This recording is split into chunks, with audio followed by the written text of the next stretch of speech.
Hello, students of PG semester 3 students. Good morning. I am Professor S.K. Paul,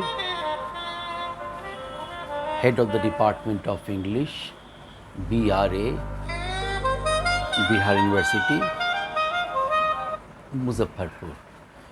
Today I am going to deliver my lecture on W.B.Yeats' poem A Quote. First of all, I would like to read the text of the poem. This is a short poem. But it is to be explained in number of pages, as this poem deals with Yeats' suggestiveness in his poetry, symbols and suggestiveness in his poetry. So let me begin. I made my song a coat covered with embroideries out of old mythologies, from bed to from hill to throat,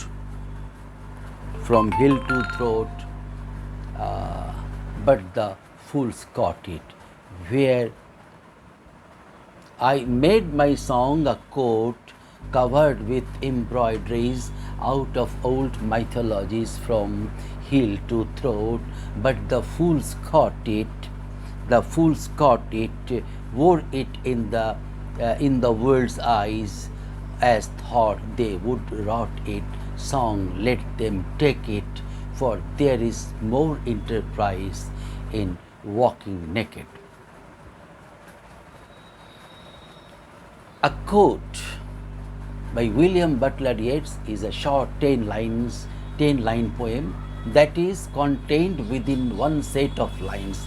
These lines do follow a specific rhyme scheme. It conforms to the pattern of ABBA, CD, CC, DE. Readers should also take more the similarities between some other words. Yet make use of consonants or the repetition of consonant sounds with the end words, embroideries, mythologies, eyes, and enterprise.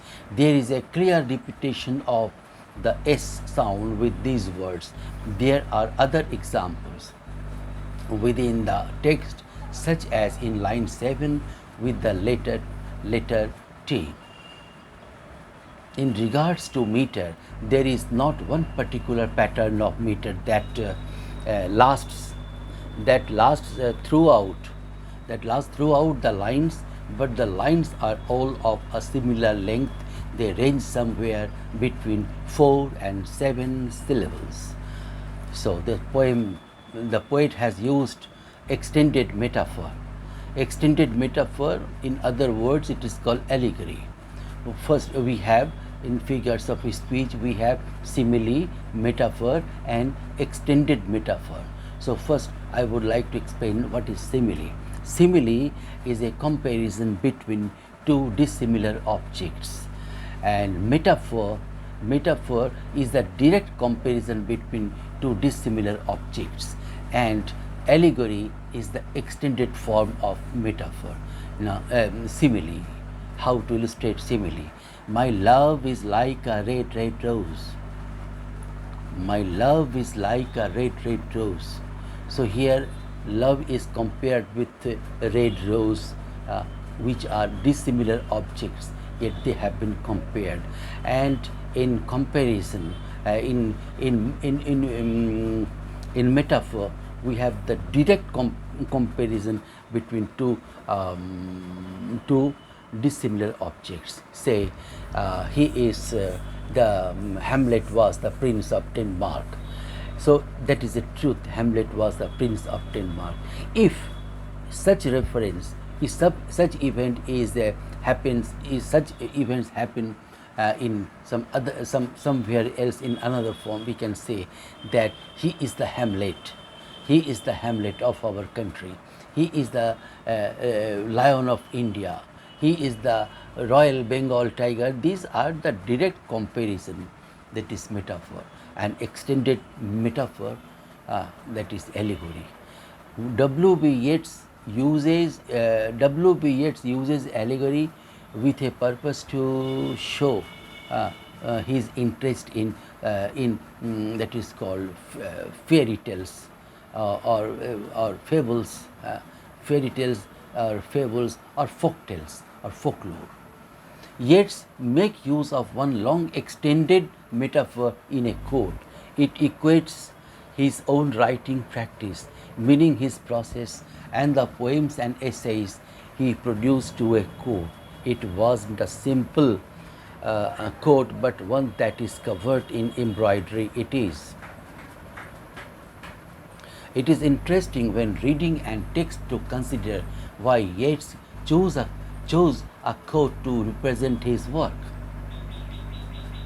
The coat is something that one can wear, and with all the embroidery, it represents his identity.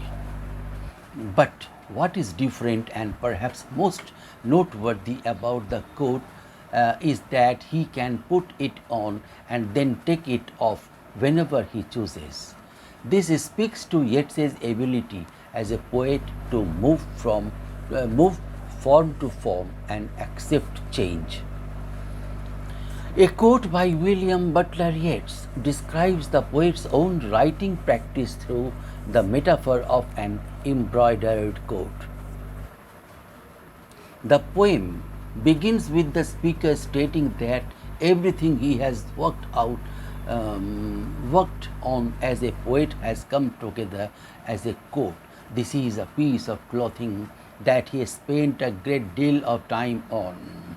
It was covered with old mythologies or stories of past times, proved untrue, but still worthy of consideration. They stretch from the top to the bottom.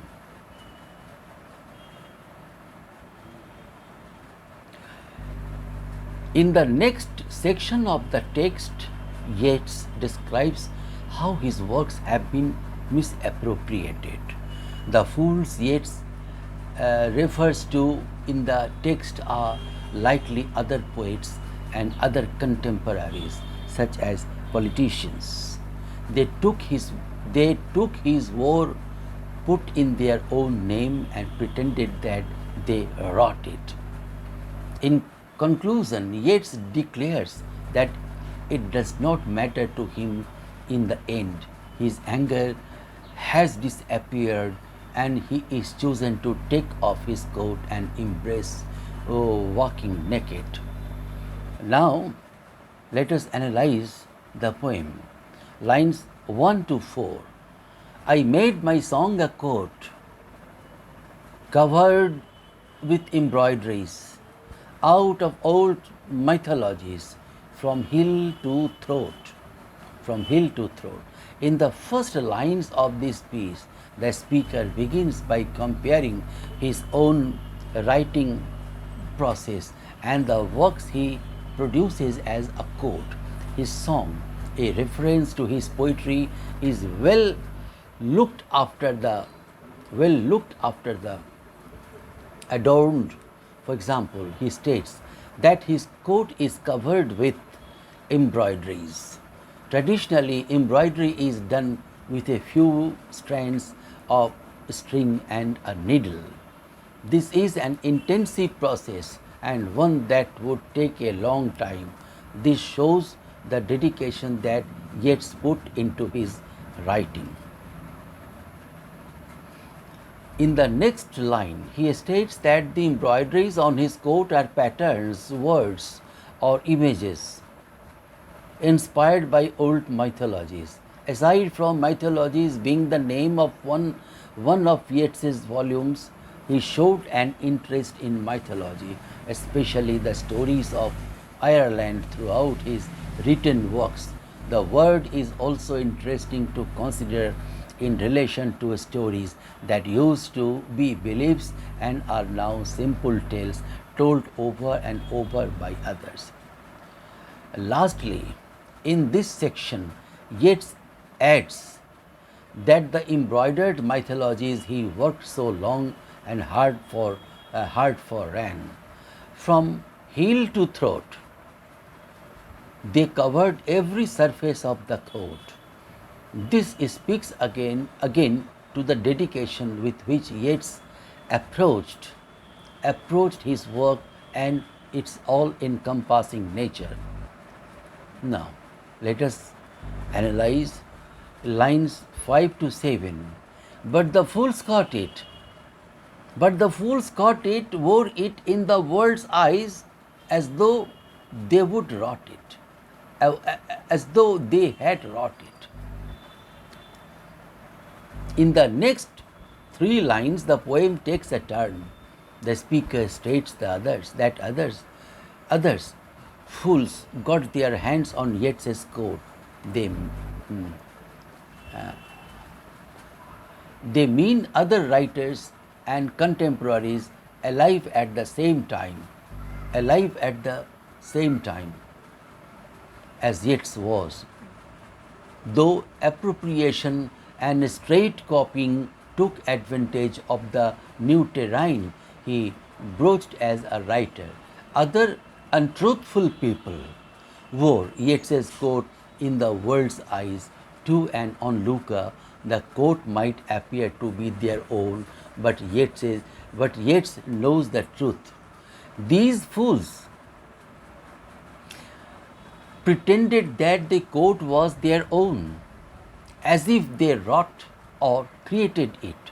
This is clearly something which would be frustrated the poet, especially as it made clear in the first few lines the amount of time and care he put into it. Lines 8 to 10. Song, let them take it, for there is more enterprise in walking naked. In the final three lines, the speaker passes his song off. He lets go of any anger he might have had and declares that there is more enterprise in walking naked than trying to wear an original coat. This is his way of taking the high ground, ignoring the fools, and continuing on his own path. It is likely considering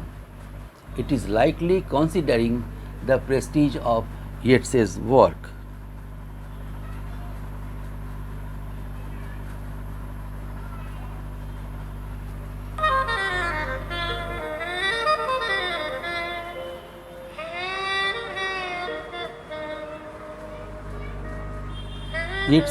Prestige of Yeats's work. The lesser poets will surely copy every move he makes, and politicians and movers will take advantage of this poetry to promote their own beliefs.